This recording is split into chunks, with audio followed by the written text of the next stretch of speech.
ಇಂದಿನ ಕೊನೆಯ ಕಿಚ್ಚನ ಚಪ್ಪಾಳೆ ಅಶ್ವಿನಿ ಅವರು ಶುರುವಾದ ಹೋರಾಡಿ ಯಾವತ್ತು ಅದೇ ಬಾಯಿಗಳಿಂದ ನಾವು ಹೊಗಳಿಸ್ಕೋತೀವಲ್ಲ ಅಲ್ಲೇ ಗೆಲುವಿನ ಪ್ರಾರಂಭ ಆಗುತ್ತೆ. ಬಿಗ್ ಬಾಸ್ ಸೀಸನ್ 12 ಮುಗಿಲಿಕ್ಕೆ ಇರೋದು ಕೇವಲ ಒಂದೇ ಒಂದು ವಾರಗಳು ಮಾತ್ರ.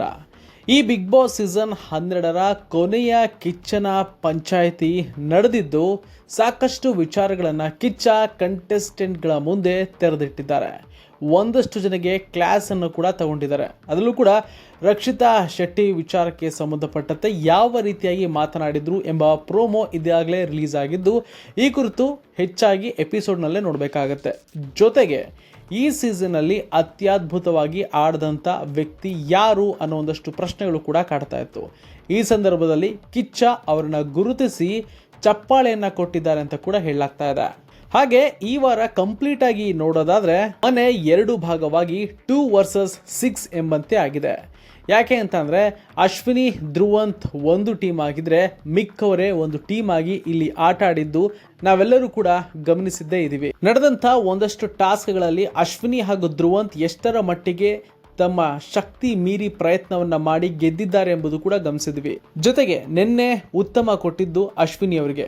ಯಾಕೆ ಅಂತಂದ್ರೆ ಸಾಕಷ್ಟು ಜನ ಅಶ್ವಿನಿಯನ್ನ ತೆಗಳ್ತಾ ಇದ್ರು, ಅಶ್ವಿನಿಯನ್ನ ಕಂಡ್ರೆ ಉರಿದು ಬೀಳ್ತಾ ಇದ್ರು. ನಿನ್ನೆ ಎಪಿಸೋಡ್ ನಲ್ಲಿ ಅವರೇ ಅಶ್ವಿನಿ ಅವರಿಗೆ ಉತ್ತಮ ಎಂಬುದನ್ನ ಕೊಟ್ಟಿದ್ದಾರೆ. ಆ ವಿಚಾರ ಕೂಡ ಇವತ್ತು ಸುದೀಪ್ ಅವರು ಪ್ರಸ್ತಾಪ ಮಾಡಿದ್ದಾರೆ. ಒಬ್ಬ ವ್ಯಕ್ತಿಗೆ ಹಠ, ಛಲ, ಫೋಕಸ್ ಇತ್ತು ಅಂತಂದ್ರೆ ಆ ವ್ಯಕ್ತಿ ಯಾವ ರೀತಿಯಾಗಿ ಗೆಲ್ಲಬಹುದು ಎಂಬುದಕ್ಕೆ ಒಂದು ಉದಾಹರಣೆಯನ್ನ ಸೆಟ್ ಮಾಡಲಾಗಿದೆ ಅಂತ ಕೂಡ ಹೇಳ್ತಾರೆ. ಇನ್ನೊಂದು ಕಡೆ ಅಶ್ವಿನಿ ಹೇಳ್ತಾರೆ, ಪ್ರತಿ ಸಲನೂ ಕೂಡ ನನ್ನನ್ನು ಕೆಳಗಿಟ್ಟು ಮಾತಾಡಿದಾಗ ನಾನು ಪ್ರತಿ ಬಾರಿ ಕೂಡ ಸ್ಟ್ರಾಂಗ್ ಆಗಿ ಎದ್ದು ನಿಂತಿದ್ದೀನಿ ಅಂತ. ಇನ್ನೊಂದು ಕಡೆ ಧ್ರುವಂತ್, ನನ್ನ ಆಟವನ್ನ ನಾನು ಆಡ್ತಾ ಇದ್ದೀನಿ, ಏನ್ ಕೊಡಬೇಕೋ ಕೊಟ್ಟಿದ್ದೀನಿ, ಏನ್ ತಗೋಬೇಕೋ ತಗೋತಾ ಇದ್ದೀನಿ ಅಂತ ಹೇಳ್ತಾರೆ. ಎಲ್ಲಿ ಅವಮಾನವಾಗುತ್ತೋ, ಯಾರು ಅವಮಾನ ಮಾಡ್ತಾರೋ ಅವರ ಬಾಯಿಗಳಿಂದಾನೇ ಹೊಗಳಿಸ್ಕೊಂಡಾಗ ಅಲ್ಲೇ ಗೆಲುವು ಪ್ರಾರಂಭ ಆಗುತ್ತೆ ಅಂತ ಇನ್ನೊಂದು ಕಡೆ ಕಿಚ್ಚ ಹೇಳ್ತಾ ಇರ್ತಾರೆ. ಜೊತೆಗೆ ಈ ಬಾರಿ ಕಿಚ್ಚನ ಚಪ್ಪಾಳೆ ಯಾರು, ಯಾರಿಗೆ ಎಂಬುದು ಒಂದಷ್ಟು ಪ್ರಶ್ನೆಗಳಿದ್ದಾಗ ಎಲ್ಲರೂ ಕೂಡ ಇಲ್ಲಿ 2 ವರ್ಸಸ್ 6 ಅಂತ ಏನಾಗಿತ್ತು ಅದರಲ್ಲಿ ವರ್ಸಸ್ ಆಗಿರೋದ್ರಿಂದ ಅಶ್ವಿನಿ ಹಾಗೂ ಧ್ರುವಂತ್ಗೆ ಸಿಗ್ಬೋದು ಅಂತ ಕೂಡ ಹೇಳಲಾಗ್ತಾ ಇತ್ತು. ಒಟ್ಟಿನಲ್ಲಿ ಧ್ರುವಂತ್ ಅವ್ರಿಗೇನೆ ಈ ಸೀಸನ್ನ ಕೊನೆಯ ಚಪ್ಪಾಳೆ ಸಿಕ್ಕಿದೆ ಅಂತ ಕೂಡ ಹೇಳಲಾಗ್ತಾ ಇದೆ.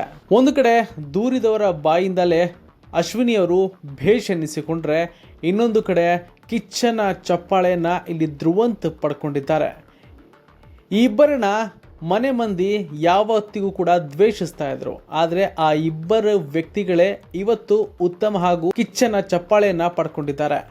ಇನ್ನು ಇವತ್ತಿನ ಸೀಸನ್ ಅಲ್ಲಿ ಕಿಚ್ಚ ಯಾರ್ಯಾರಿಗೆಲ್ಲ ಕ್ಲಾಸ್ ತೆಗೆದುಕೊಳ್ತಾರೆ ಎಂಬುದನ್ನ ಇವತ್ತಿನ ಎಪಿಸೋಡ್ನಲ್ಲಿ ನೋಡಲೇಬೇಕಾಗುತ್ತೆ.